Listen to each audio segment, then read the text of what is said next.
लाभाच्या मिळतील संधी, गुरुदेव करतील इच्छापूर्ती. नमस्कार, मी ॲस्ट्रोगुरू डॉक्टर ज्योती जोशी सर्व ज्योतिषप्रेमी आणि अभ्यासकांचं मनपूर्वक स्वागत करते. आपण गुरुपरिवर्तनाचा अभ्यास करीत आहोत. आज आपण कन्या राशीवर गुरुपरिवर्तनाचे होणारे परिणाम समजून घेणार आहोत. मागील वर्षापासून गुरुदेव अतिचार गतीत आहे. 2 जून 2026 रोजी ते मिथुन राशीतून कर्क राशीत प्रवेश करणार आहेत आणि 31 ऑक्टोबर 2026 पर्यंत तिथे राहणार आहेत. महत्त्वाची बाब म्हणजे तिथे ते उच्चीचे होणार आहे. सर्व ग्रहांमधील सर्वाधिक शुभ ग्रह उच्चीचा होणं ही बाब मोठी सकारात्मक म्हणता येईल. त्यामुळे हे राशी परिवर्तन सर्वांसाठी अत्यंत महत्त्वाचं आहे. या काळात करावयाचे काही विशेष उपाय मी तुम्हाला सांगणार आहे, म्हणून व्हिडिओला शेवटपर्यंत बघा. ही शास्त्रीय माहिती आवडल्यास लाईक, शेअर, सबस्क्राईब करा, बेल आयकॉन ऑन करा.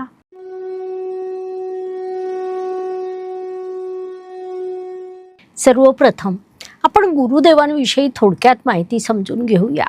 तर गुरु हा दाता आहे, अर्थात देणारा ग्रह आहे. निसर्ग कुंडलीमध्ये भाग्यस्थानाचं स्वामित्व गुरुदेवांकडे आहे. गुरुदेव फक्त भाग्य देत नाही, तर ते तुमच्या आयुष्याला योग्य दिशा देखील देतात.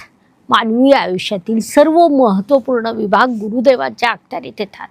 त्यामुळे त्यांची पत्रिकेतील स्थिती ही सगळ्यांवर मोठा परिणाम करत असते. 2 जून 2026 रोजी गुरुदेव राशी परिवर्तन करीत आहे. गुरुदेव बदलत आहे आणि त्यामुळे तुमचं आयुष्य देखील बदलणार आहे. हे परिवर्तन सगळ्यांसाठी अधिक महत्त्वाचे आहे, कारण गुरुदेव आपल्या उच्च राशीत जाणार आहेत.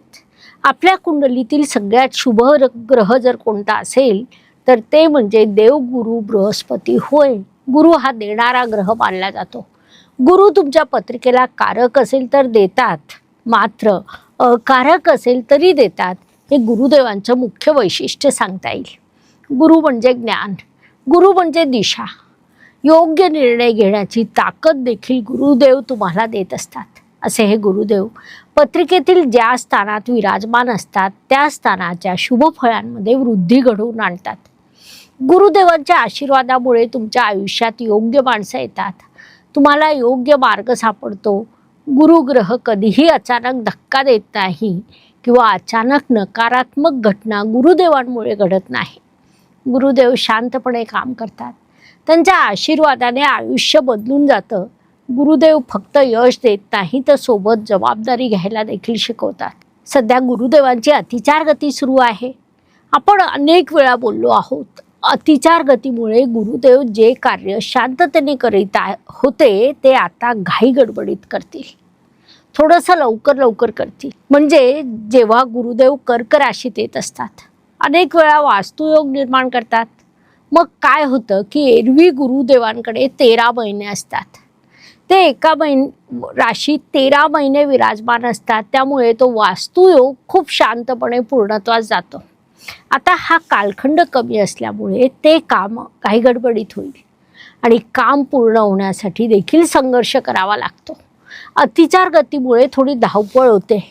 काही लोक तुमच्यापासून लांब जातात, काही लोक जवळ देखील येतात. अचानक बदल घडून येतो. गुरुदेव मागील वर्षापासून अतिचार गतीमध्ये असल्यामुळे अशा बदलांचा तुम्ही अनुभव घेतला असेल. परंतु आता अत्यंत सुखद बाब म्हणजे गुरुदेव कर्क राशीत आपल्या उच्च राशीत जाणार आहे. कर्क राशीत जाणारे गुरुदेव सगळ्यांसाठी सुखद गोष्टी निर्माण करतात. काही कमी, काही जास्त. ते राशीप्रमाणे आपण समजून घेत आहोत. मात्र एक बाब नक्की की गुरुदेवांचं हे राशी परिवर्तन प्रत्येक राशीवर थेट प्रभाव पाडणार आहे. कन्या राशीच्या दृष्टीने विचार केला असता 2 जून ते 31 ऑक्टोबर हा काळ तुमच्यासाठी केवळ कामाचा नाही, तर हा काळ परिश्रमाचं फळ मिळण्याचा आहे. महत्त्वाची बाब म्हणजे तुमचं नेटवर्क हेच तुमचं या काळात भाग्य बनणार आहे, कारण हा काळ तुमचा विकास घडवून आणेल. उत्पन्नात मोठी वाढ होईल. तुमची स्वतंत्र ओळख तयार होईल. येणाऱ्या काळात या गोष्टी घडणार आहेत, कारण गुरुदेव राशी परिवर्तन तुमच्या लाभस्थानात प्रवेश करणार आहेत. ज्योतिष नियमानुसार 11वा गुरु अत्यंत लाभदायक मानला जातो. महत्त्वाची बाब म्हणजे तुमच्या लाभस्थानात कर्क रास येते. या राशीत गुरुदेव उच्चीचे होतात. म्हणजे गुरुदेव तुमच्या लाभस्थानात येऊन अत्यंत प्रबळ होणार आहेत. साहजिकच त्यांच्या शुभ फळांमध्ये वृद्धी घडून येईल. पत्रिकेतील 11वं स्थान म्हणजे लाभस्थान हे उत्पन्नाचं असतं, नेटवर्किंगचं असतं, इच्छापूर्तीचं देखील असतं. ज्या गोष्टीची तुम्ही आयुष्यात वाट पाहत होतात, जी स्वप्न तुम्ही बघितली असतील, ती सर्व स्वप्न पूर्ण होण्याचा हा काळ असेल. गुरुपरिवर्तनाच्या या काळात सर्व राशीमध्ये सगळ्यात मोठा लाभ मिळवणारी आणि भाग्यकारक राशी कोणती असेल तर ती तुमची कन्या राशी आहे. तुमच्या लाभस्थानात गुरुदेव उच्चीचे होत आहे. लाभस्थानाचे परिणाम अत्यंत मोठे असतात, कारण आपल्या उत्पन्नात वाढ घडून येते, नवीन संधी चालत येतात, समाजातील प्रभावी लोकांशी तुमची ओळख होते. अनेक सुप्त इच्छा ज्या अनेक दिवस तुमच्या मनात ठेवलेल्या असतात त्या अशा काळात नकळत पूर्णत्वास जातात. हे सर्व शुभ प्रभाव गुरुदेव तुमच्या लाभस्थानात येणार असल्यामुळे होणार आहेत.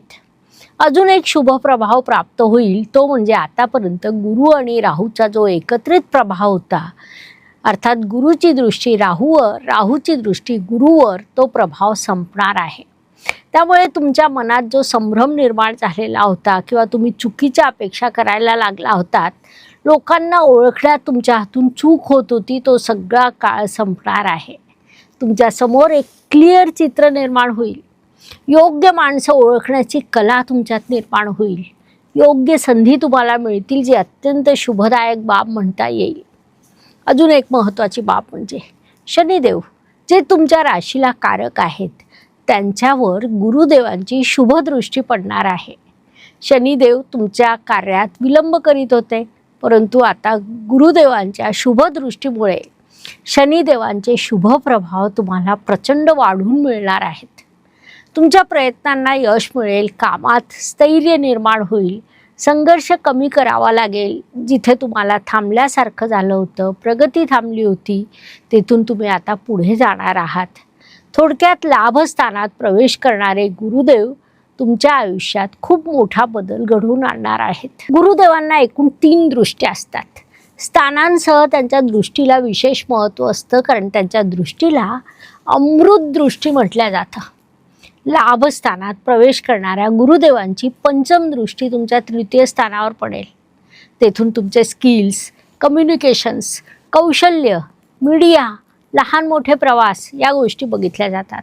अर्थात जर तुमचा व्यवसाय मीडियाशी संबंधित असेल तर हा काळ सोने पे सुहागा असा राहील.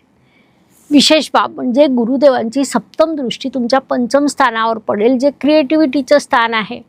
म्हणजे एकीकडे बोलण्यातलं कौशल्य वाढेल, दुसरीकडे क्रिएटिव्हिटी वाढेल. तुमचं संवाद कौशल्य, टीचिंग, कंटेंट क्रिएशनमध्ये ग्रोथ होईल. त्याचवेळी क्रिएटिव्हिटी उंचावर जाईल, नवीन आयडियाज डेव्हलप होतील, लव्ह लाईफमध्ये सुधारणा होईल. अशा अनेक दृष्टीने गुरुदेवांचा गोचर तुमच्यासाठी लाभदायक ठरेल. अजून एक महत्त्वाची बाब म्हणजे गुरुदेवांची 9म दृष्टी तुमच्या 7म स्थानावर पडेल. तिथे शनिदेव विराजमान आहेत. शनिदेव तुमचे पंचमेश आहेत, म्हणजे त्रिकोणाचे स्वामी आहे. 7म या केंद्रस्थानात विराजमान आहे. पत्रिकेतील 7म स्थानाचं आपलं एक खूप मोठं महत्त्व असतं.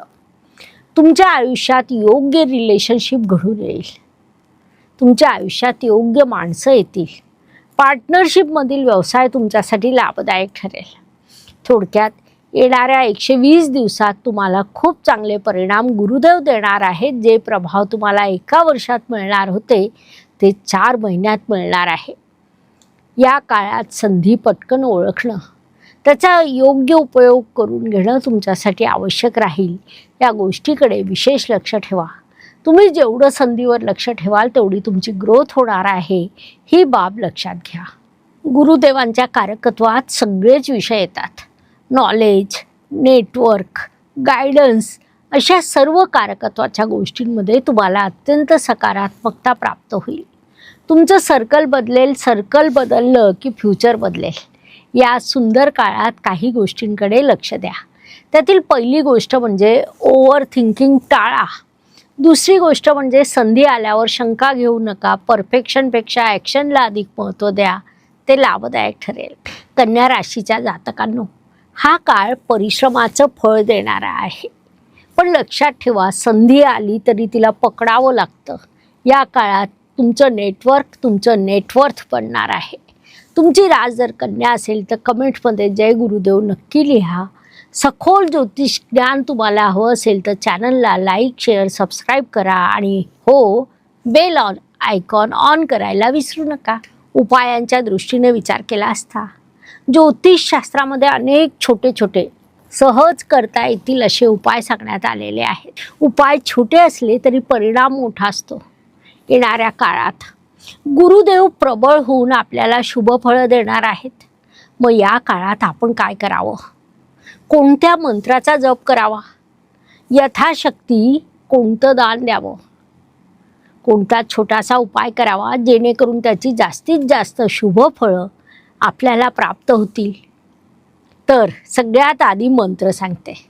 ओम ब्रूम बृहस्पते नमः. या मंत्राचा दररोज 108 वेळा किंवा कमीत कमी दर गुरुवारी जप नक्की करा. गुरुवारी पिवळ्या रंगाचे कपडे परिधान करा. भगवान विष्णूंची पूजा करा. केळीच्या झाडाला पाणी द्यायला हवं. हे उपाय सकाळी 6 ते 8 या वेळात पूर्व दिशेकडे तोंड करून केले तर त्याचा परिणाम अधिक प्रभावी होतो. पूजा करत असताना दीप लावायला विसरू नका.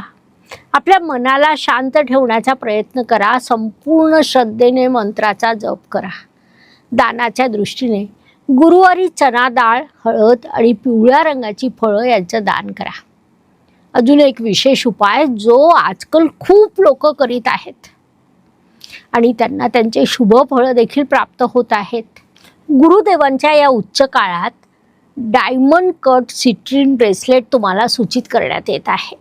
हे गुरुचं ब्रेसलेट आहे. तसंच पुखराजचा पर्याय म्हणून उपयोग केला जातो. हे ब्रेसलेट आत्मविश्वास, सकारात्मकता, भाग्य वाढवण्यासाठी उपयोगी ठरतं. सगळ्यात महत्त्वाची बाब म्हणजे हे सर्व राशींसाठी सुरक्षित आहे. कुणीही परिधान करू शकतो. मात्र परिधान करण्याचा अत्यंत सोपा असा शास्त्रोक्त विधी आहे.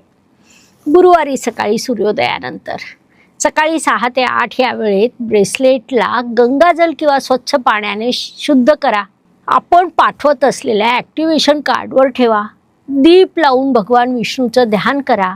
ओम ब्रूम बृहस्पते नमः या मंत्राचा 108 वेळा जप करा आणि त्यानंतर उजव्या हातात धारण करा. अशा प्रकारे ब्रेसलेटला सिद्ध केल्यावर धारण करणं उपयुक्त ठरतं. डायमंड कट सिट्रीन ब्रेसलेट चमक आणि ऊर्जा रिफ्लेक्ट करण्याची शक्ती ही अतिशय जास्त असते. हळूहळू घरामध्ये सुखशांती वाढते. कुठे पैसे अडकलेले असतील तर ते येऊ लागतात. करिअरमध्ये प्रगती घडून येते. नात्यांमध्ये सुधारणा होते. मनावरचा ताण देखील कमी होतो. सगळ्यात महत्त्वाची बाब म्हणजे भाग्य तुमच्या बाजूने काम करू लागतं. एक लक्षात ठेवा, खूप स्वस्त किंवा नकली सिट्रीन घेऊ नका. त्याला धारण करत असताना मनात नकारात्मक विचार येऊ देऊ नका. हे सर्व उपाय कमीत कमी 21 दिवस सातत्याने करा. मग बघा तुमच्या आयुष्यात कसे बदल दिसायला लागतात. योग्य वेळी केलेला छोटासा उपाय मोठा बदल घडवू शकतो. म्हणून हे उपाय तुम्ही नक्की करा. अशा पद्धतीने गुरुदेवांचं राशी परिवर्तन कन्या राशीसाठी कसं राहील हे समजून घेण्यासाठी ही माहिती पुरेशी आहे. व्हिडिओ आवडला असेल तर लाईक, शेअर, सबस्क्राईब करा. बेल आयकॉन ऑन करा. कमेंटमध्ये जय ज्योतिष लिहायला विसरू नका. धन्यवाद. शुभम भवतु. नमस्कार. शास्त्राचा अभ्यास करण्यासाठी माझी मराठीतून 11, हिंदीतून 2 अशी पुस्तकं प्रकाशित झाली आहे. विशेष बाब म्हणजे मी स्वतः संशोधित केलेली ज्योती जोशी पद्धती अर्थात जे पद्धती या विषयावर स्वतंत्र ग्रंथ उपलब्ध आहे. त्याचा देखील लाभ घ्यावा. यूट्यूबची कार्यप्रणाली ही मुख्यतः लाईक, शेअर आणि सबस्क्राईबवर चालते. Please like, share and subscribe the channel. धन्यवाद. शुभम भवतु. जय ज्योतिष.